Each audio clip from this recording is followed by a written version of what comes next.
Michezo Zanzibar. Yes.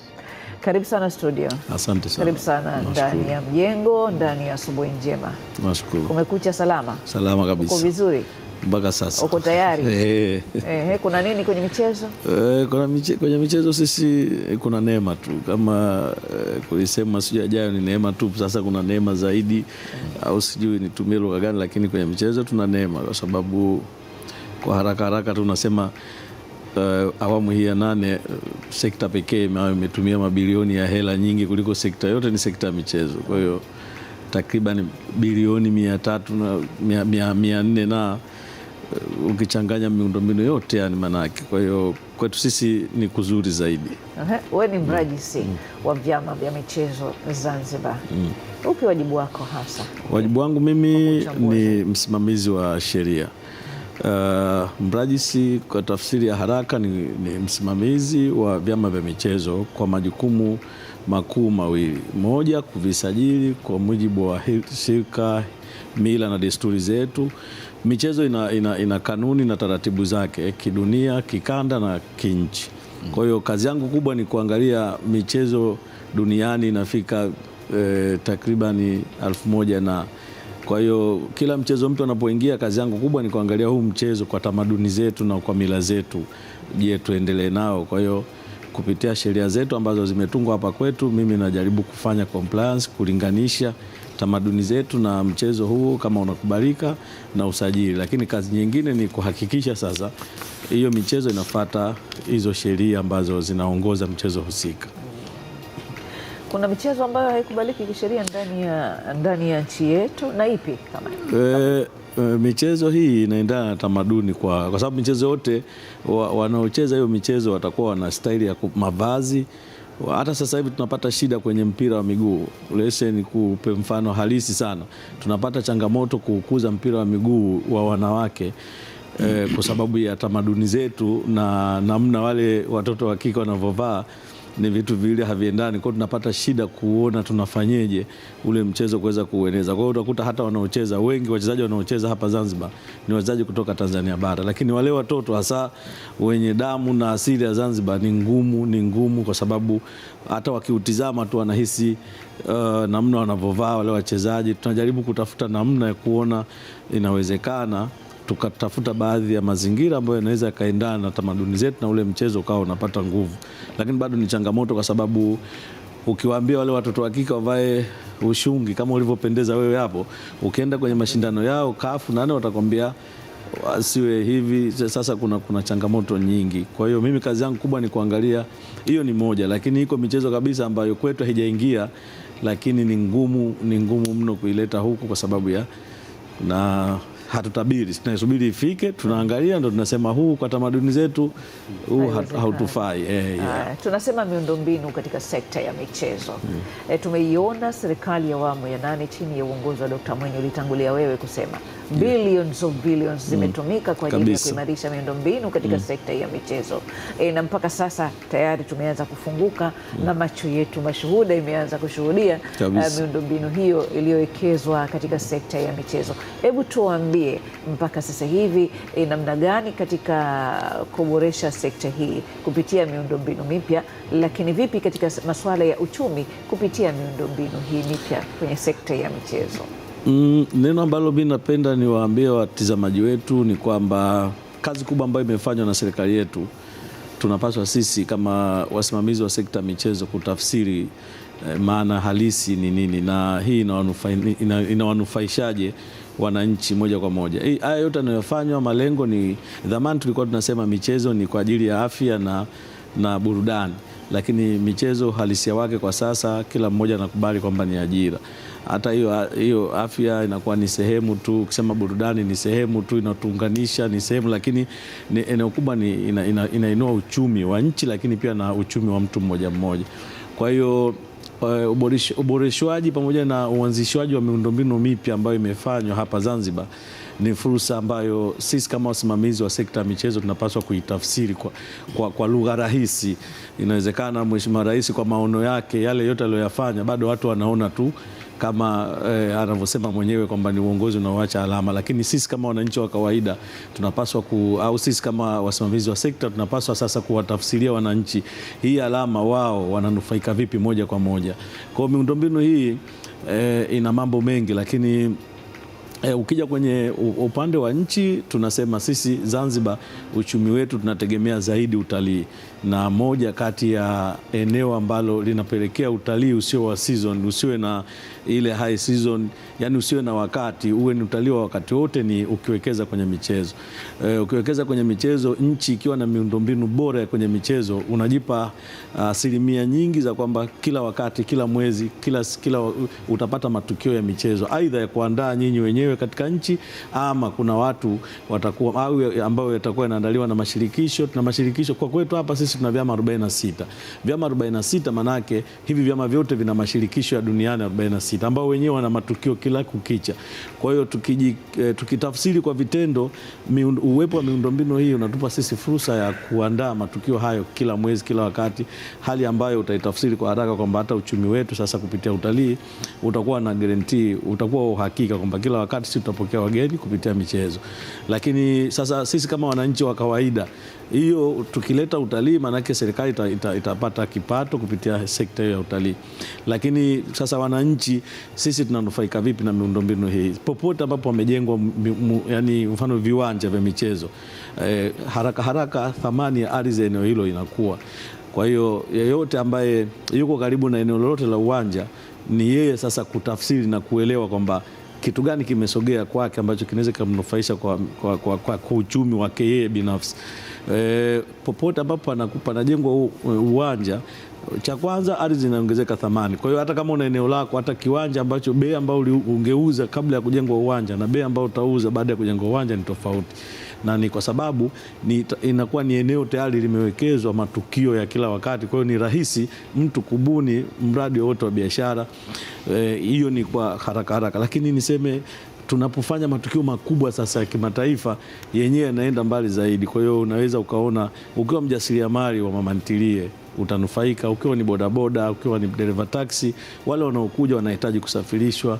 Lakini ukiwa na appointment zako, hata wakati tunaandaa mashindano ya chani, kafu alitupa orodha ya waandishi ambao walitoka nje ya nchi 80 ambao hawalipiwi na kafu, hawalipiwi na sisi kama wenyeji, lakini walituambia hawa wametoa kishia watakuja Zanzibar, kwa hiyo andaeni maeneo ya kuwapokea ili muwapeleke. Kwa hiyo utaona hizi ni fursa ambazo sisi tunapaswa tukujua. Ukiona Fumba kunajengwa uwanja, changamka, tengeneza mazingira ya kuona kwa namna yote, whether utakuwa na restaurant, whether utakuwa na mgahawa, whether utakuwa na usafiri ambao una uhakika kwa maeneo yale, baadaye utatumika. Kwa hiyo utaona kuna uchumi ambao unaenda kwa mtu mmoja mmoja, lakini pia kama taifa tunaitangaza. Licha kwamba Zanzibar yenyewe ni icon, lakini kupitia michezo unasimika namna nyingine ya kuona kwamba wakati wote nchi yetu inamulikwa na michezo. Hata hapa kwetu sekta zote, hakuna sekta ambayo haina wana michezo. Kwa hiyo amini hivyo duniani kote michezo ni sehemu, ni sekta ambayo whether utake usitake utakuwa kwa namna moja ama nyingine unafuatilia, hata kama upendi. Kwa hiyo kwa namna yote ile miundombinu hii sisi tumpongeze, lakini tumshukuru sana. Hatuna cha kumlipa zaidi ya tujitahidi kuitunza. Lakini pia sasa sisi kama wana michezo, sisi kama sekta ya michezo, kazi yetu kubwa tunawasomesha vyama vyetu kuona hii miundombinu inatumika vipi, ili isije kama ni magofu, ni sehemu za historia, kwamba hichi kinachofanywa kinapaswa kuonesha product, wanapaswa wao kuona sasa wanaitumia. Na rais alichofanya nini? Sisi Zanzibar tunataka tuwe kitovu cha matamasha ya michezo. Lakini ili tufike huko, kwanza tuwe na miundombinu ambayo inakidhi na inaendana na sifa za kuwa na kufikia kimataifa. Sasa hiyo ni pati moja, lakini pati yetu sisi kama sekta ni kuhakikisha tunawaandaa wana michezo wetu kitaaluma na kimashindano, hasa kwa maana ya kwamba serikali ishatujengea miundombinu, sisi tunatakiwa kufanya nini?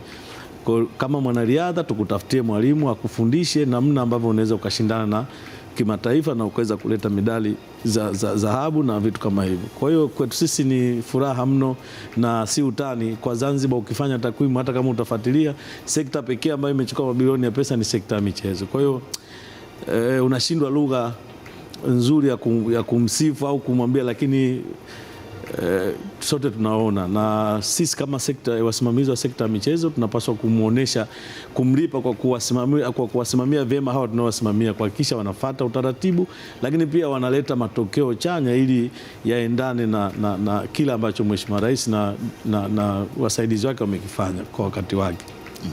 Sawa, nafikiri Rais, nikupongeze kwanza kwa maelezo mazuri. Nafikiri kwa namna ambavyo tunaona mipango hii mikakati ya maendeleo ambayo serikali inawezesha ni hasa kuleta maendeleo katika nchi na hasa kwenye upande wa michezo. Lakini nilipoangalia katika hili leo hii tunasifu pengine miundombinu ambayo serikali imewezesha na imejenga vizuri katika kuwawezesha wanamichezo wetu, lakini ulitaja hapa tuna vyama takriban 40 na ambavyo 46 ambavyo vyama hivi bila shaka vina wanamichezo wake na kila chama kina mchezo nafikiri kinashirikisha hapa. Ukiangalia tumewekeza sana kwenye michezo, mfano mpira wa miguu na baadhi ya michezo michache hapa. Vyama hivi viko vingi, pengine vinataka kufanya michezo na namna gani pengine wanaweza pengine na wao pia wakawa ni sehemu ya matumizi mazuri ya kutumia hivi viwanja vyetu, hasa hivi vyama vingine vidogo ambavyo naamini kwa maana kwamba vinaweza vikatoa na michezo ambao wakapata kuiletea nchi heshima katika upande wa michezo yao. Kwa namna gani pengine vyama hivi labda na michezo yao hii nayo labda mnaiendeleza kuona kwa maana kwamba labda iendane sambamba na mikakati ya serikali katika kuimarisha pengine miundombinu kama hii ya michezo?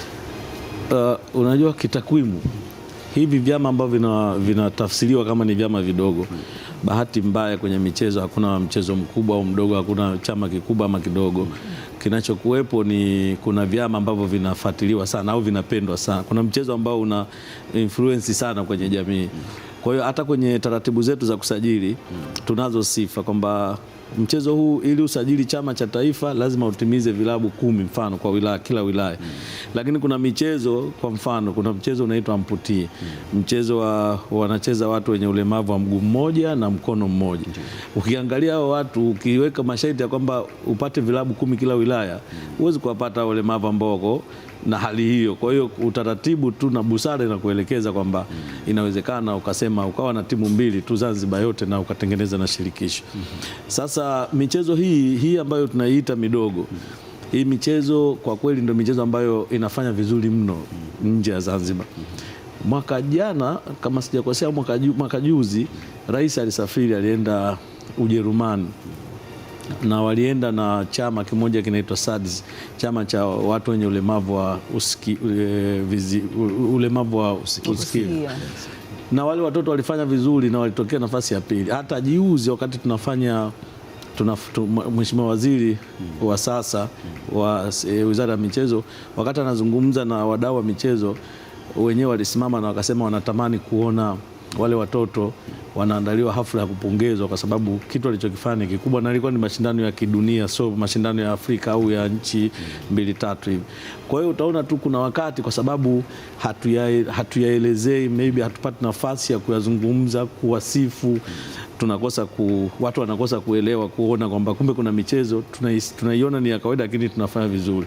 Lakini hata juzi tulitoa bondia mmoja alienda, kuna tamasha moja lilifanyika Brazil, ametokea mshindi wa pili na amekuja na zawadi, amekuja na medali. Kwa hiyo unaona kwamba hiyo ni kwa haraka mimi nakuadisia, lakini tukienda kwenye riadha East Africa, sisi tumechukua mshindi wa kwanza mwaka juzi, mwaka jana tulitokea mshindi wa pili. Kwa hiyo tunafanya vizuri, kuna baadhi ya michezo na tunakuja na medali.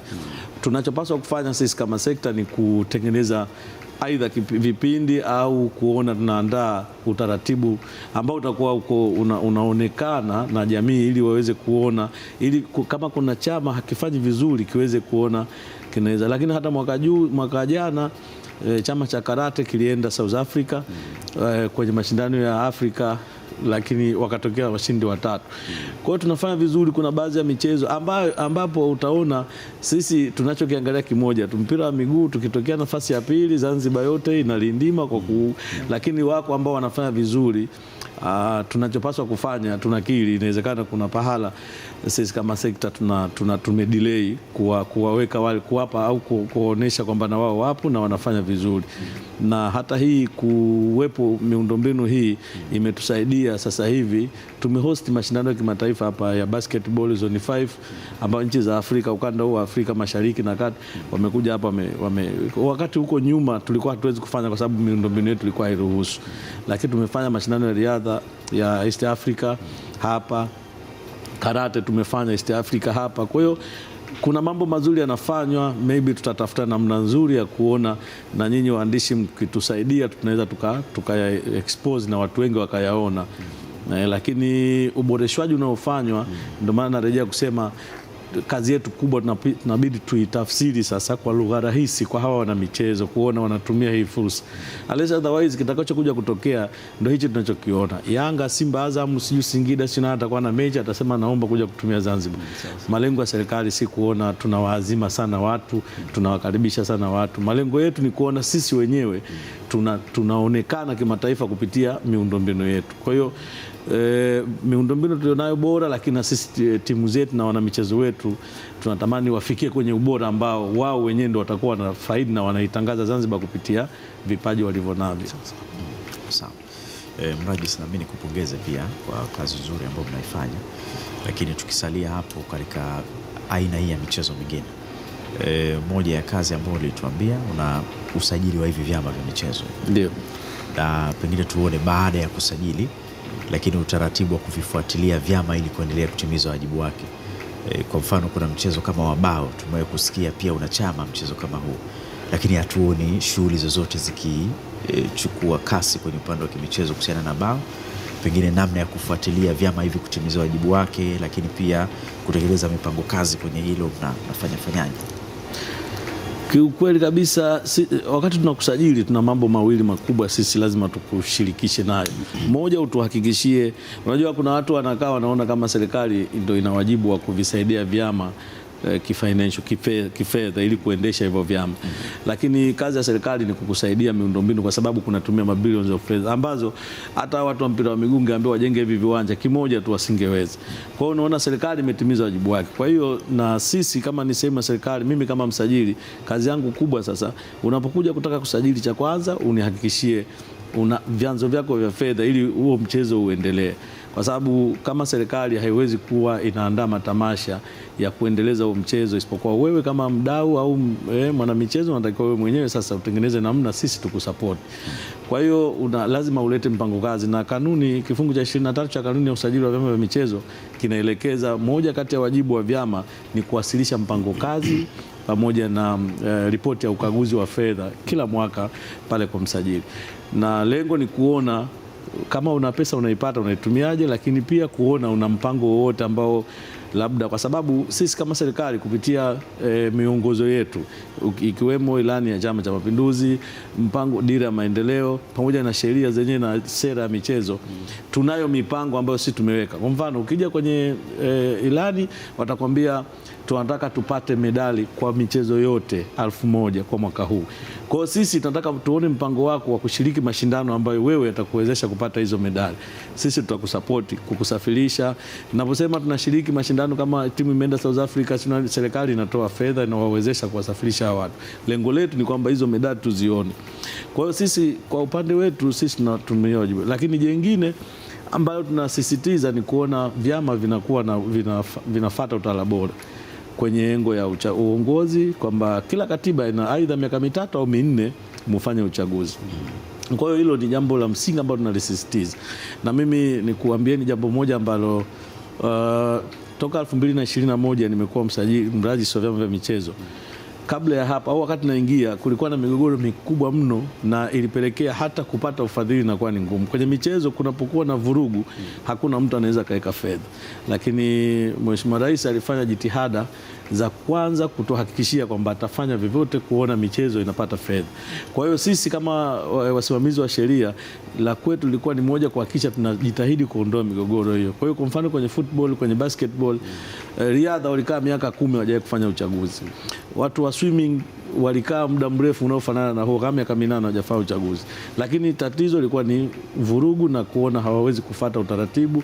Tukajitahidi kurekebisha hilo eneo na sasa wameondokana kwenye mambo ya vurugu na uchaguzi wamefanya.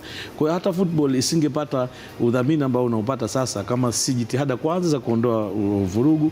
Kwa hiyo na jitihada za Mheshimiwa Rais za kuwataka sasa wafadhili wasogee imekuwa ni rahisi, kwa sababu hakuna mtu anaweza kuweka fedha pale ambapo anaamini hatopata chochote pana vurugu, kwa sababu hapana utaratibu. Tunazo hizo changamoto, lakini ni changamoto ambazo za kufanyiwa kazi kwa kukaa kitaa, kwa sababu hii Zanzibar ni sehemu ya Jamhuri ya Muungano wa Tanzania.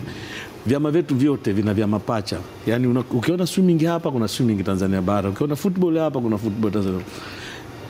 Vyama hivi vinapokea ruzuku kutoka kwenye vyama vya kikanda na kimataifa. Ruzuku ile ina utaratibu. Kwa hiyo hata tunapotaka wao wajiwezeshe kama bao unaposema kwamba ili waweze kufanya matukio na nini wanatakiwa wapate fedha. Sasa viko vyama ambavyo vinapata ruzuku, lakini ile ruzuku inakuja kimuungano. Sasa ziko changamoto za ndani hatuwezi kuzizungumza sana, ambazo unapaswa tu mkae chini muone kwa nini hatufikii, kwa nini, ili tuweze kufikia. Hasa kuna vyama havipati kabisa hiyo kama hiyo bao. Kwa hiyo wao wanachopaswa kufanya ni kubuni wenyewe matukio. Sisi kama serikali tuna sapoti zawadi za mshindi, tuna sapoti kumsafirisha mtu pale inapobidi. Sasa kuna vyama, changamoto tulionayo ni watendaji wake na elimu, kwa sababu sera ya michezo ya mwaka 2018 inasema viongozi wa vyama ngazi ya yani mwenyekiti au katibu, makamu mwenyekiti ama naibu katibu waanzia at least diploma.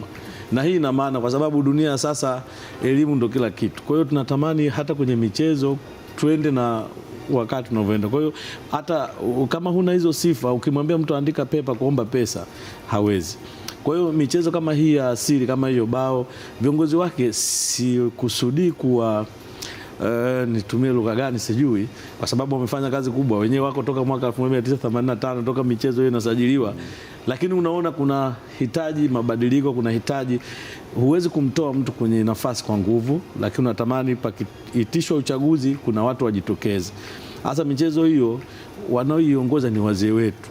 Ni hata naweza kusema akili imeshachoka, kwa hiyo ubunifu wa kufanya matukio, lakini michezo hiyo hiyo wako vijana wanafanyia matamasha na unaona inaleta vibe.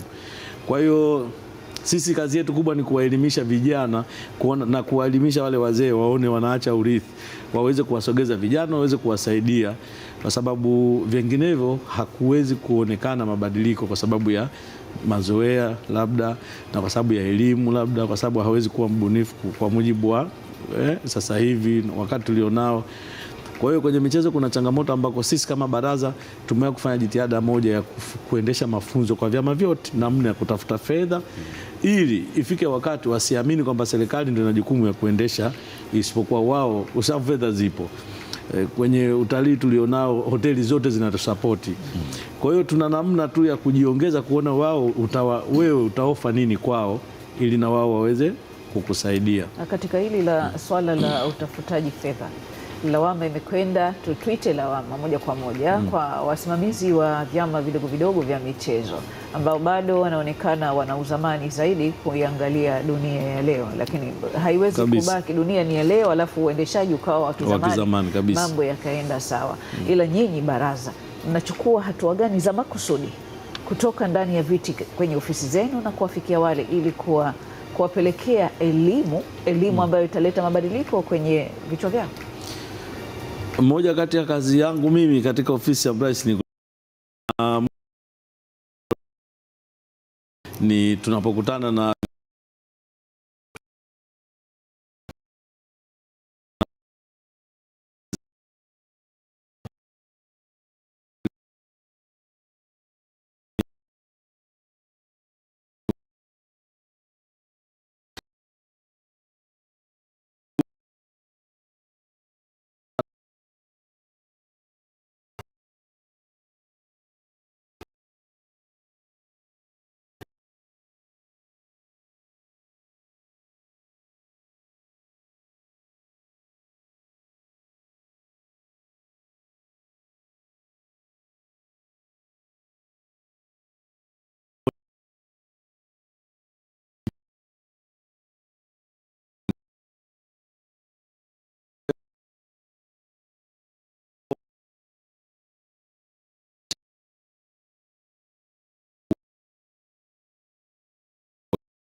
miaka 15, chini wa umri miaka 17, miaka 20, pamoja na hao ambao umewataja, lakini kuna wa mikoa, kuna ligi hizo za Central na nini.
Kazi atatuona sisi hatuna fadhili na hatukuwa smart kwenye, hasa sisi wasimamizi.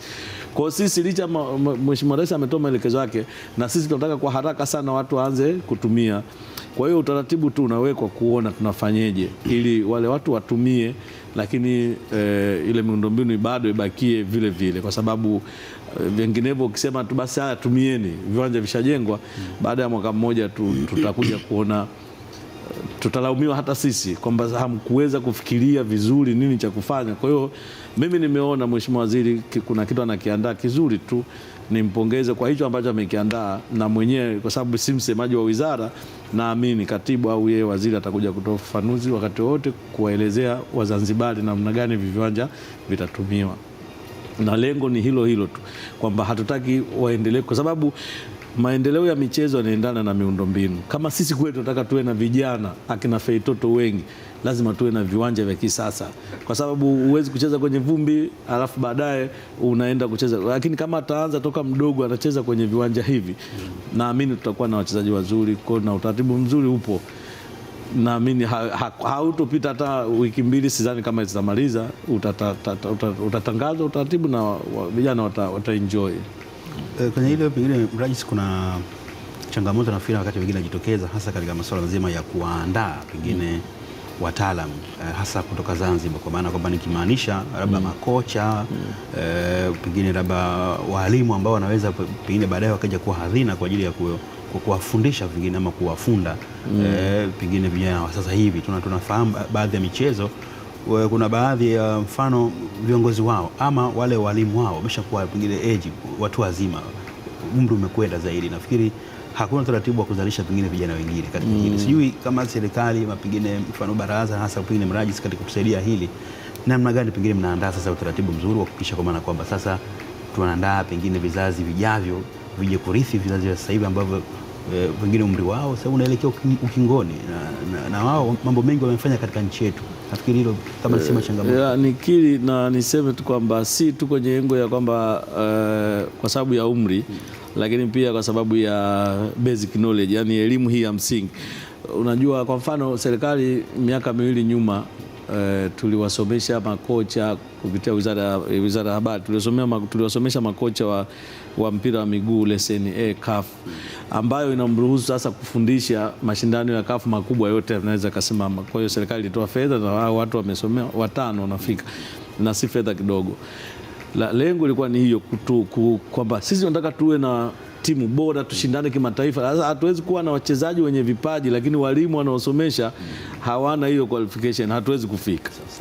Kwa hiyo serikali inalijua hilo na inalitambua, ikafanya hivyo. Lakini kwenye michezo mingine, mfano mwaka jana tuliwapeleka walimu wawili wa taekwondo, mchezo wa karate Botswana, na wao wenyewe walienda kusomea kozi hizo za ualimu ambazo za kuweza kufiti kwenye mashindano ya kimataifa. Lakini hata hapa Zanzibar sisi tuna mwalimu mmoja wa karate mzuri tu, anaitwa Sensedula, ana dani 5, ambapo kwa Tanzania yeye ni mtu wa pili. Kwa hiyo yani sifa aliyonayo kwenye ualimu wa karate anaweza kufundisha mtu yoyote kwenye ngazi yoyote na akashindana mashindano yoyote ya kimataifa. Kwa hiyo bado jitihada zinaendelea kuona, lakini changamoto nimesema mwanzo hapa si tu umri. Changamoto nyingine ni kwamba hizo elimu zenyewe ili uzisome wanakuja kuangalia sifa hizi za elimu ya kawaida. Elimu yako ya shule ikoje ili uweze kwenda kusoma hizo. Sasa wakati mwingine unakwama kwamba hao wengine tulionao hivyo vigezo vinakuwa ni changamoto. Kwa hiyo jitihada zinazofanywa ni kuona, na ndio maana tunajaribu sasa kuimarisha tu mahusiano yetu na Wizara ya Elimu, kuona kwamba na kule wana michezo tu watu waanze kupenda michezo kutokea kule, kwa sababu akitokea kule atakuwa na hiyo basic anayo, kwa ni rahisi kumwendeleza. Lakini vinginevyo hao waliostaafu watakuwa wakimaliza, hatakuwa na watu ambao watatufikisha. Tunakosa kupeleka wawakilishi kwenye mashindano kama ya Olympic kutoka Zanzibar, kwa sababu tunao wanariadha wanafanya vizuri sana mbio fupi, lakini hatuna walimu wenye level za kuwafundisha wale, kuwafikisha kwenye hiyo level ya kwenda kushindana na wale wachezaji ambao wanashindana mashindano makubwa zaidi ya kwenye mataifa. Kwa hiyo ili tuende sambamba, ndio nikasema licha kwamba tuna miundombinu inabidi pia tuwekeze kwenye elimu kwa walimu wetu ili wakuze vizuri vijana wetu, na kwenye kile kiwango ambacho unajua huyu amelelewa kweli kwa misingi toka mdogo mpaka anafikia. Lakini inahitaji pia utayari, lakini inahitaji chengine kuwekeza kwenye elimu ya kawaida ili tuwapate wale ambao tunaweza tukawaendeleza. Mrajisi, mimi nashukuru kwanza umefunguka vizuri kwamba kuna wataalamu katika sekta ya michezo, lakini vile vile kuna wasimamizi wazuri katika sekta ya michezo.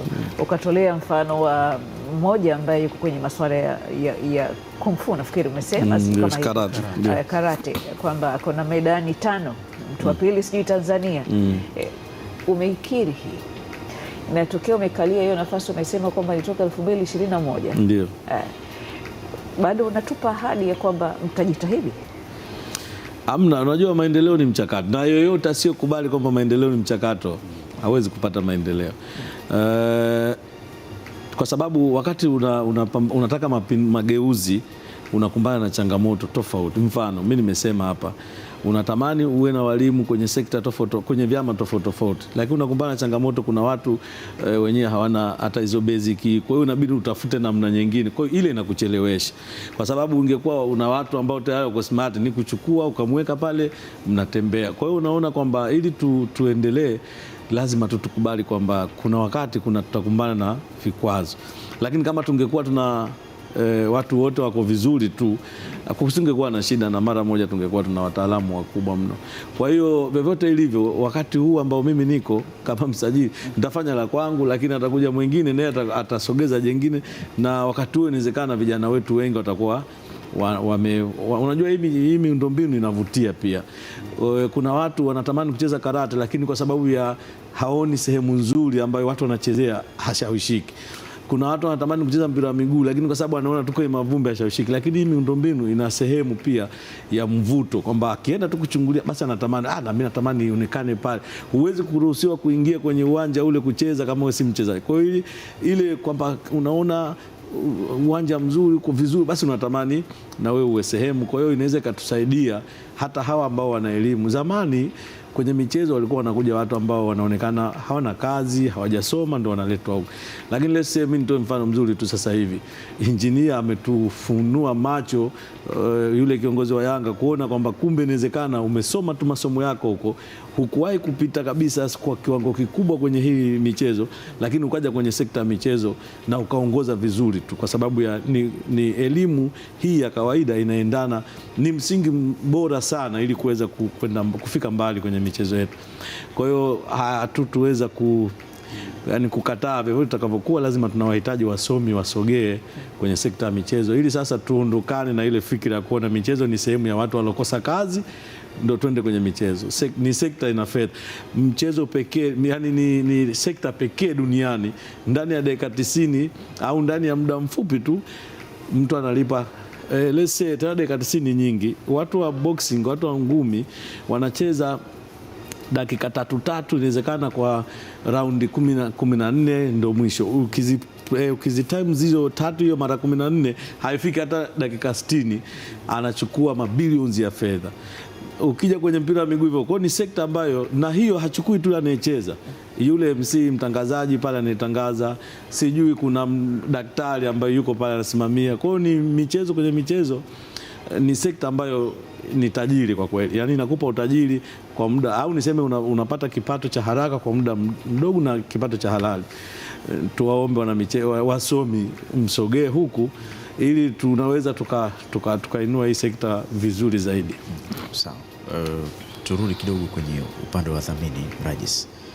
Kwenye masuala ya utafutaji wa fedha ulijaribu kueleza kwa uchache wakati ule tunatazama upande ule wa vyama vingine vya michezo, lakini kwa tunachokiona sisi kama sehemu ya wanahabari bado kumekuwa na kusuasua pengine kwa udhamini kwenye michezo tofauti. Wakati mwingine hata michezo iliyosimama bado unakuta kumekuwa kuna maeneo ambayo bado kuna jitihada inatakiwa kufanyika, na hasa kwenye ile hoja ambayo tumezungumza wakati mwingine udhamini unakosekana kutokana na watu kutokuweka mambo yao vizuri kwenye vyama hivi. Nini suluhu ambao pengine mmepanga kufanya kuhakikisha tunaondokana na changamoto hii, vyama kupata wadhamini kwenye michezo ambayo inaweza kunufaisha na timu pia kuwa na wadhamini kwa maana ya maslahi mazuri?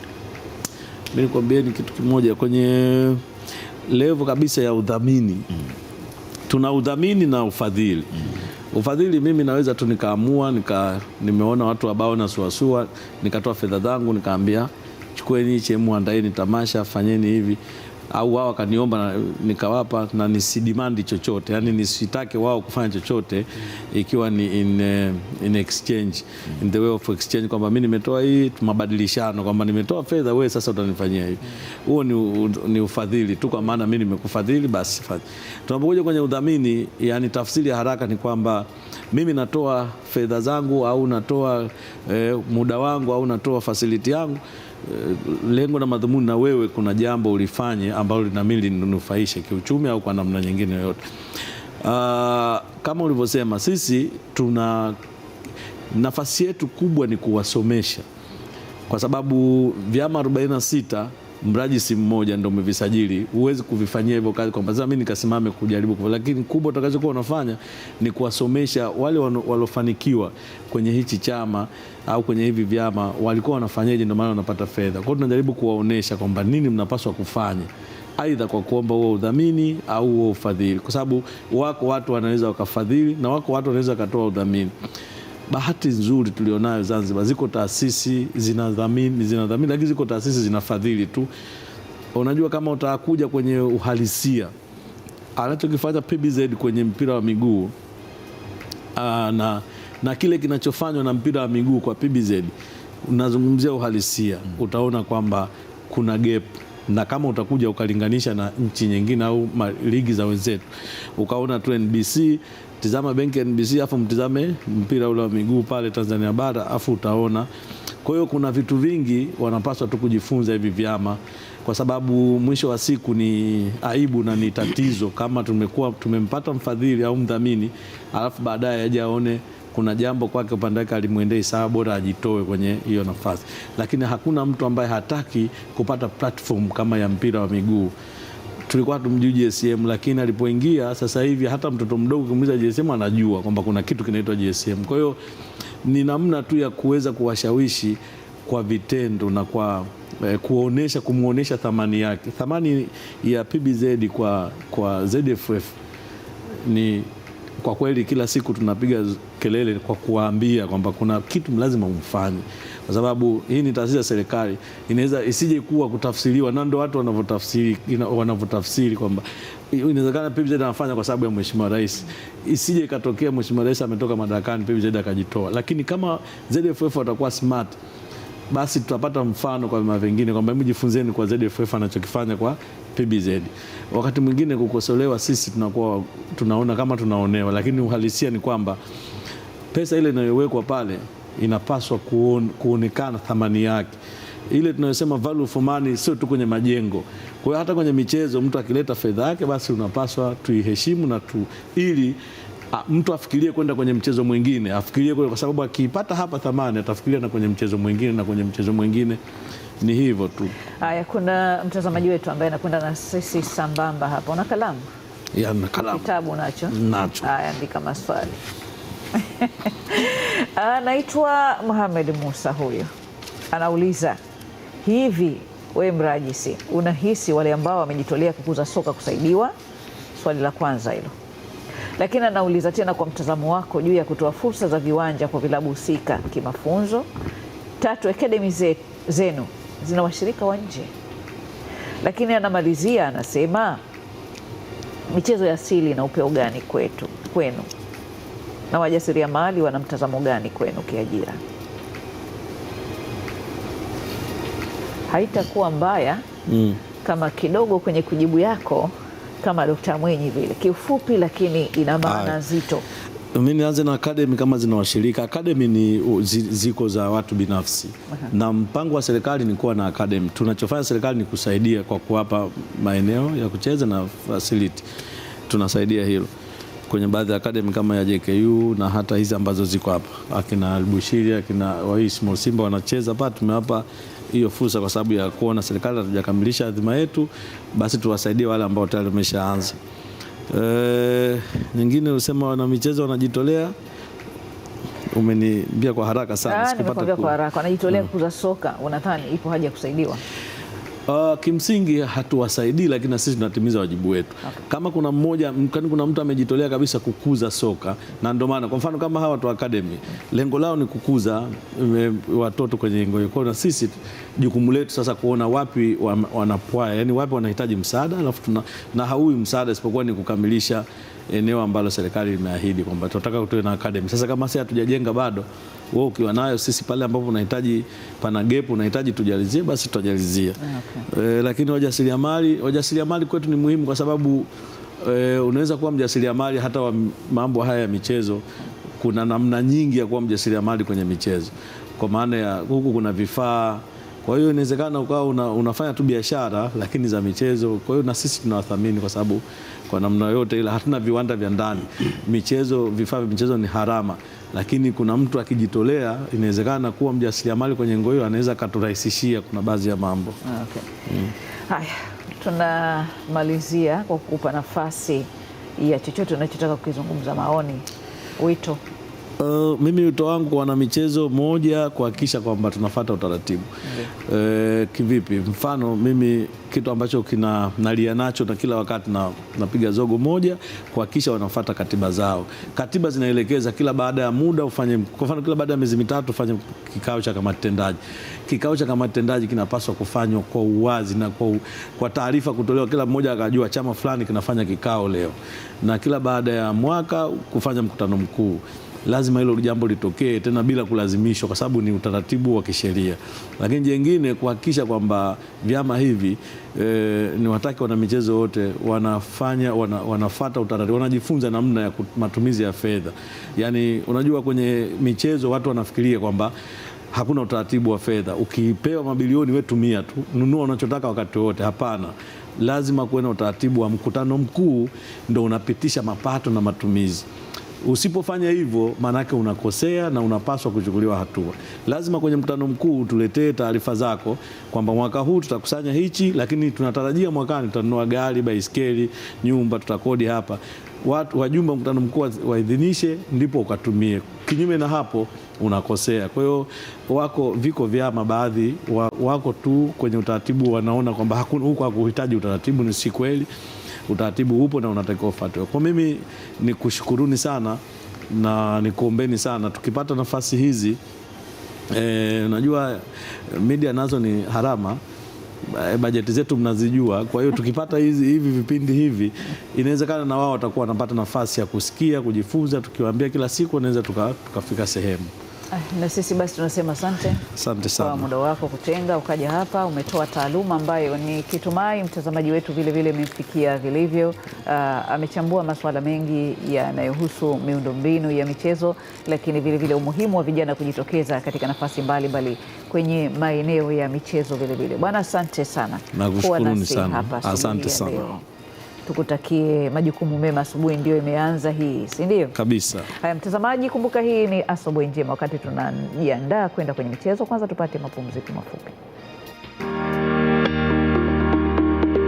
Wekeza leo kwa kesho ya mtoto